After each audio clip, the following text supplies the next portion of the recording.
mana shu kamas urilishiga gap topa olmaysan degan akalarim uchun shu yerga ham gap topib qo'ydim. Xullas aka, bu kamas urilganda ko'zingga turpoq ko'rindi. Turpoq ko'rindi, nima ko'rindi bilasizmi? Loy-lo'mboz ko'rindi. Men sizga shu loy-lo'mboz o'rniga poliester lo'mboz tavsiya qilayotganim bilasizmi aka?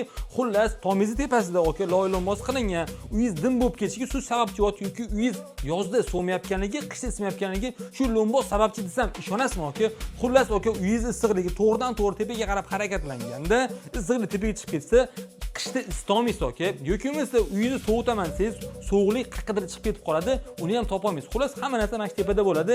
Yaxshi tepadan izolyatsiya qilinmagan bo'ladi. Shuning ustidan biz poliester lo'mboz qilib beramiz. Narxi juda ham arzon, bilasizmi? Nech pul aka? Atigi narxi 30 ming so'm usta haqqi. Bizning mahsulotimizning narxi 105 ming so'm bitta qopi. Bu qopimiz 2,5-3 metr kvadratga 4,5-5 santimetrga yetadi. Xullas aka, sizga bu ishi bitishlar bilan birga 65 ming, 70 ming so'mga 1 metr kvadrat aylanadi. Menimcha narxiga juda ham arziydi. Eng asosiysi aka, sizga kattakon rahmat. Chunki har doim bizani poddesh qilib, videolarda, kommentarlarda yozib, bizani qo'llab-quvvatlab turibsiz. Bu bilan milliy mahsulotni qo'llab-quvvatlayotgan bo'lasiz. Biz siz uchun yana harakatni to'xtamaymiz.